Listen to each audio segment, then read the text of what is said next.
Where did you come from? I came from Pennsylvania, right across the border in Smithfield. Okay.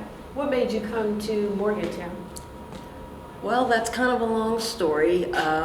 My mom went into nursing homes and she couldn't make payments on the trailer, so me and my brother were living out of his car for about 6 months, and I told him I didn't want to go through another winter like that, so we have a church there in Cheat Lake, and the apartments where we live in is right beside our church. So. Okay.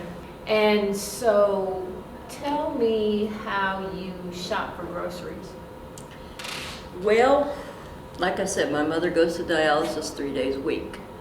So we have Tuesdays, Thursdays, and Saturdays if we want to go somewhere. Usually we catch the bus at our place, and then it's what they call the Eastern Circulator.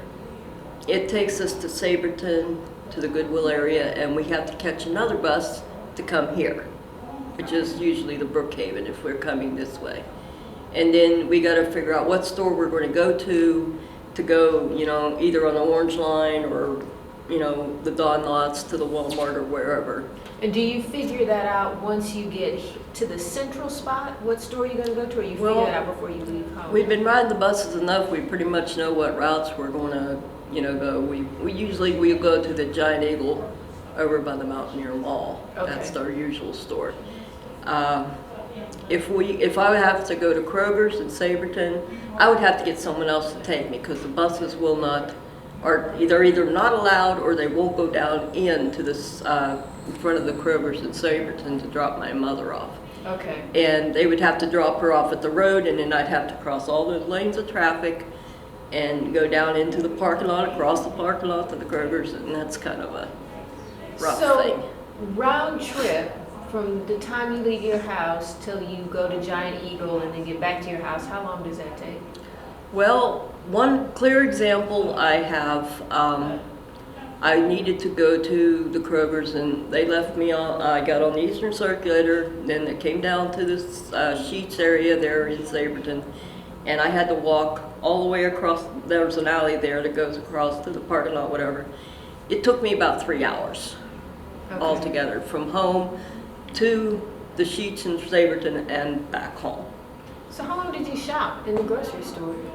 Well, not really very long. Yeah. Because you have to know when that bus is going to come back, and you have to be there. Do you do that once a week or every month or? Well, it depends on what we need. Sometimes 2 or 3 times a week. Really? Yeah. How much? But like I say, most of the time we go to the Giant Eagle in Saberton because it will drop us off right in front of the store there. Okay. And it's a lot easier. Can you tell me about a photo you might take that represents the story you just told me? Well, I could take plenty of pictures of places where there is no shelter. Okay. Especially for my mother. She had that bad case of bronchitis because we went to the Goodwill and we had to wait like 15-20 minutes for the next bus to come. And that morning it was very cold and it was very windy. And the next morning she got up, she started coughing. I was like, oh, here we go. And they don't have any shelters. They're supposed to put shelters up there at Goodwill, and the other stopping point for us is over at Fort Pierpont. Mm-hmm. Sometimes if we catch a pink line, we go over there and we wait on the Eastern Circulator. And it's because there's no shelters and things, and we went, for a while, we was going into the medical place there. Mm-hmm. Until they put a stop to that. Why are your bus people coming into our building? Wow. Planet Fitness had a fit about us going in. And for some reason, it seems like when people ride the buses, if they're not membership of their club or whatever, they don't want nothing to do with you. Right. Don't come into our place and try to get shelter because it ain't going to happen. Right. And so that's a big problem.